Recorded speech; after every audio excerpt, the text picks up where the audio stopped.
What's going on, guys, and welcome back to another video. So we're getting multiple reports that more than 5 million people end up leaving the workforce throughout the pandemic, and that's causing a major labor shortage. We also are hearing more reports about the stimulus package and what we are potentially going to see. We know Democrats in the House want to include more stimulus to the American people. We also know that the CBO stated today that they are going to have the finalized CBO score. It will be revealed by the end of day on Friday. So the expectation is the House of Representatives could vote on this week because the House they do go on recess for Thanksgiving. Well, it happens on Friday. So if we do not see a vote on Friday, we could potentially the House stay pretty much throughout the weekend and get this vote finalized. So here's what is currently happening right now. Multiple lawmakers say we need to get this done. They're tired of waiting. They just want to see something happen. Today, we did see President Biden.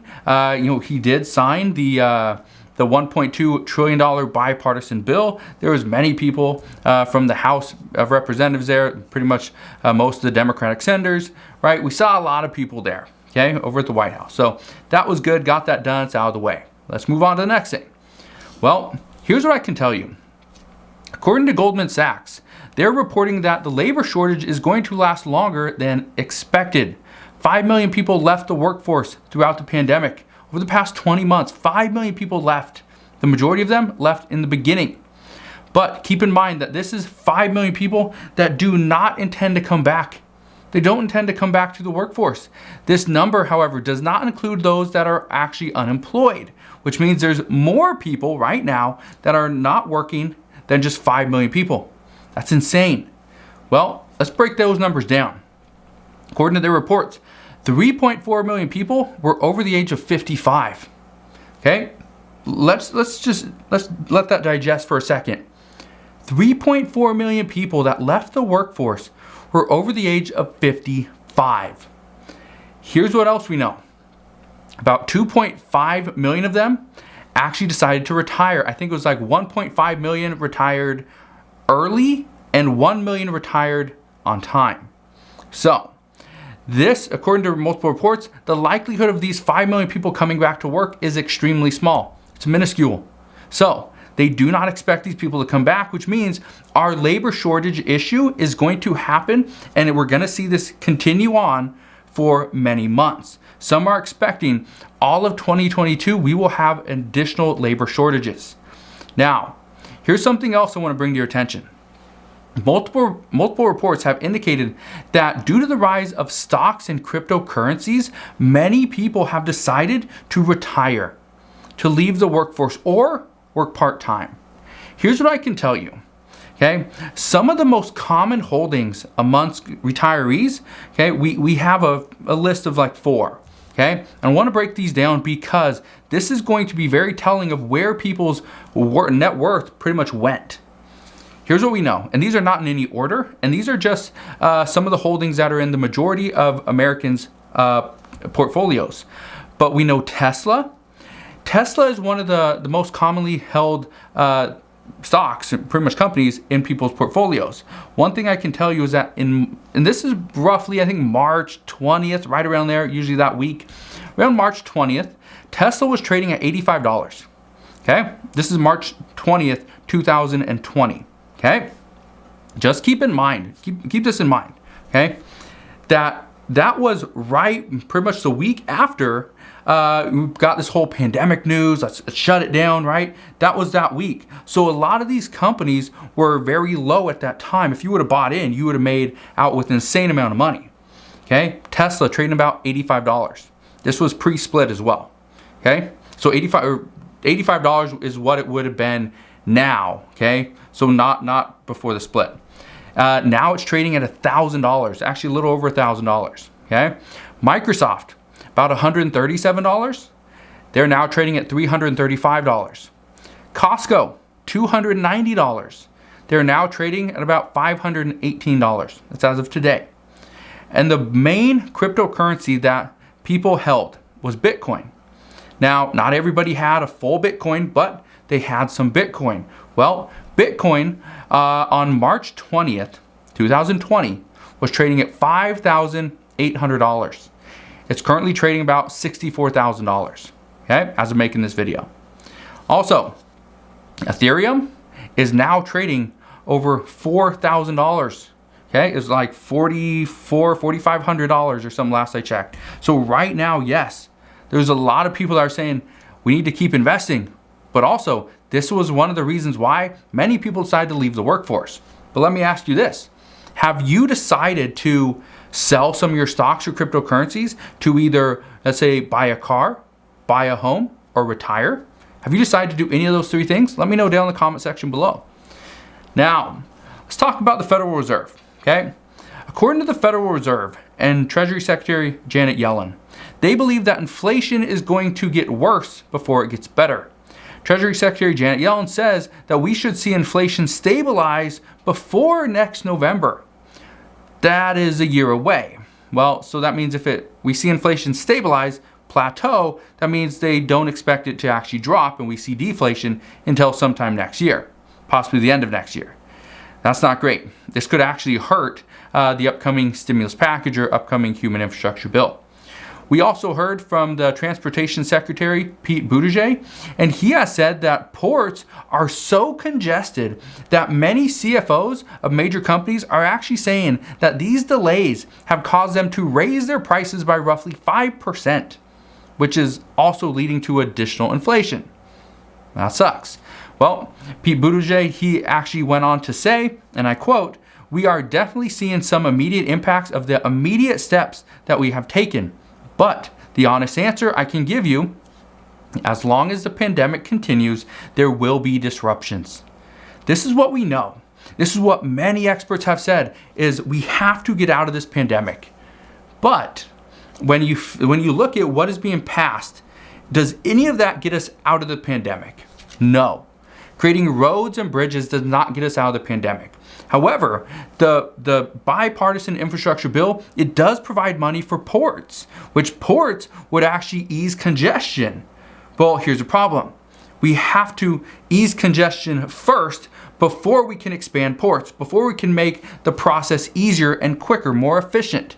Well, they expect that's going to be years down the road, so it's not going to help today. So what we pass is not going to impact inflation at this time.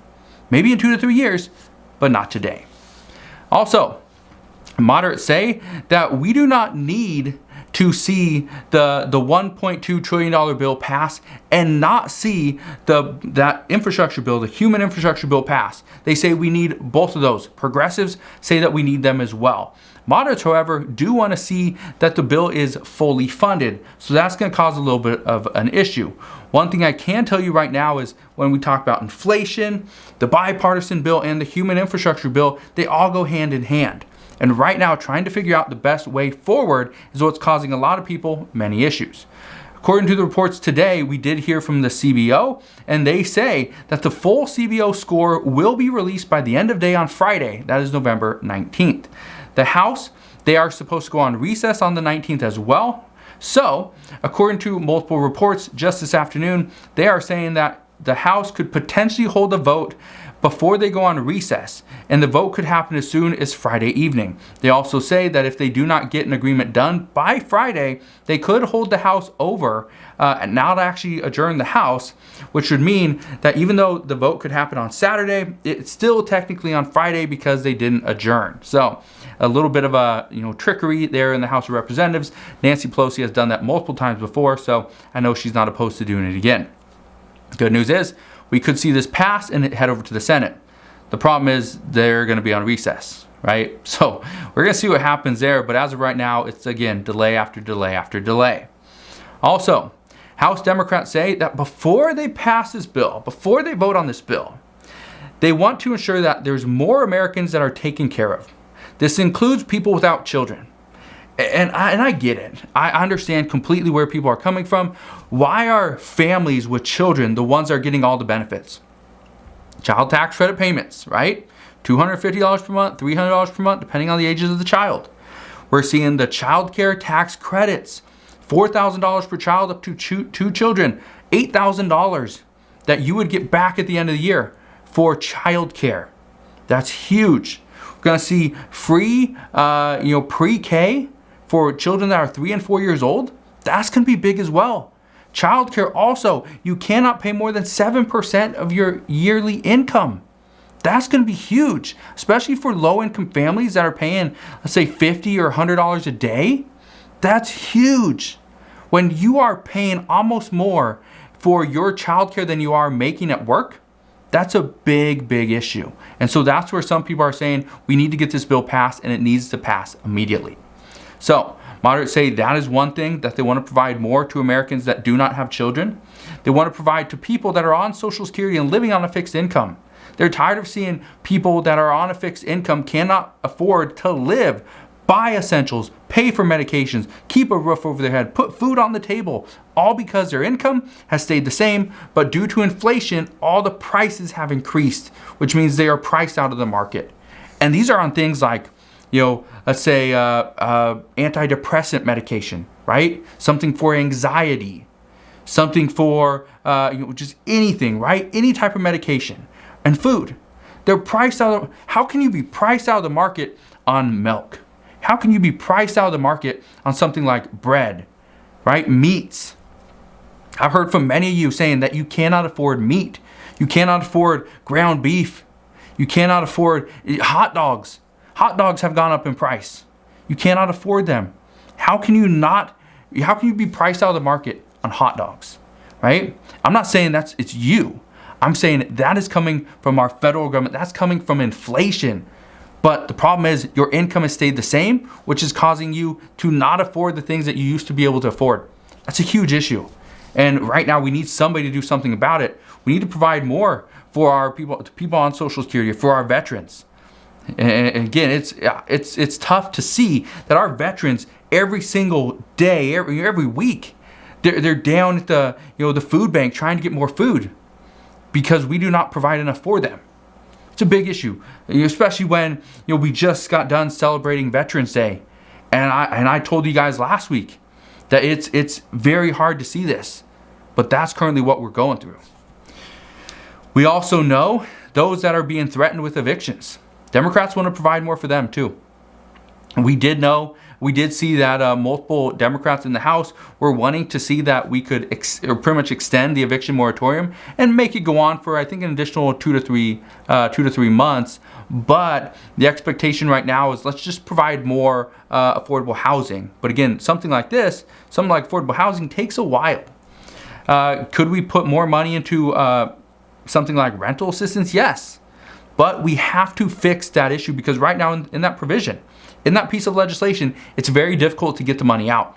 And I asked you guys before, have you guys applied for rental assistance? And if you have, what are you waiting on? Have you got it yet? And many of you have said, we're just waiting. We're in the queue. We're 1,000 people behind, but we're waiting in the queue. And our number keeps getting closer and closer. So right now, states need to pick it up, because we can't afford to have millions of people become evicted and living on the streets. But let's talk about what's going on in the Senate. Here's what I can tell you. According to reports, Senator Joe Manchin, he does want to see this bill passed. He is still supportive of the Human Infrastructure Bill. However, when he was asked today if he's going to push to get this bill passed sometime in 2022, he didn't answer that question. He simply said that he will be talking to everybody and getting an idea as to where everybody is at. One thing I can tell you, based off of what Senate aides have been saying, is that Senator Joe Manchin wants to see this bill passed, but he is not coming out and saying, you know what, let's get it passed in 2022. He's also not saying let's get it passed in 2021. The expectation is let's continue to negotiate. Let's see where we're at regarding inflation. Let's make sure the bill is fully funded, right? Let's do all these things first, and then we'll determine if it's best to pass the bill now in 2021 or wait until possibly January, February, or March of 2022 and pass the bill then. So we'll see what happens, but as of right now, again, we're going to start seeing a big push for all these things, because as we come to the end of the year, we still got to get the government funded. We need the CR, the continuing resolution. We have to get the debt ceiling increase, or whatever. Something has to be done there. That could be a major, major issue. Treasury Secretary Janet Yellen states we have to do something there, because it's going to be an emergency. It will be a big hit to the U.S. economy and to probably every single economy out there if we cannot pay our debts, okay? And so just want to warn you on that. They're still working on it, but we have no clue where they're at. And we got like 2.5 weeks till we get there. But also, something else that's going on across the world is many countries across Europe are actually beginning to lock down again. They say that cases are surging and lockdowns are one of the best immediate ways to limit the spread of COVID. So, some say that we need to be careful that this could potentially be us. However, the White House has already stated that they are in no way planning on locking down the United States again. That it hurt us the first time. It's not something they want to do again. And due to the increased demand of vaccines at this time, when I say increased demands, they were not looking good for a while, but now more people are starting to get them, mainly because of the mandate. So, according to the White House, they do not plan on locking down the U.S. again, which means we will stay open, but it's up to us to try to limit the spread of COVID. So we'll see what happens there. We'll see what the White House decides to do, what President Biden's going to do, what the Senate is going to do, and if the House of Representatives will actually vote on this bill this week, like they have stated. So that's what we know at this time. Again, I just want to thank you guys for watching. Have a wonderful rest of your day. If you enjoyed today's video, do me a favor, go ahead, hit that like button. Also, consider subscribing so I can keep you up to date on everything that's going on, and I'll see you guys on the next one.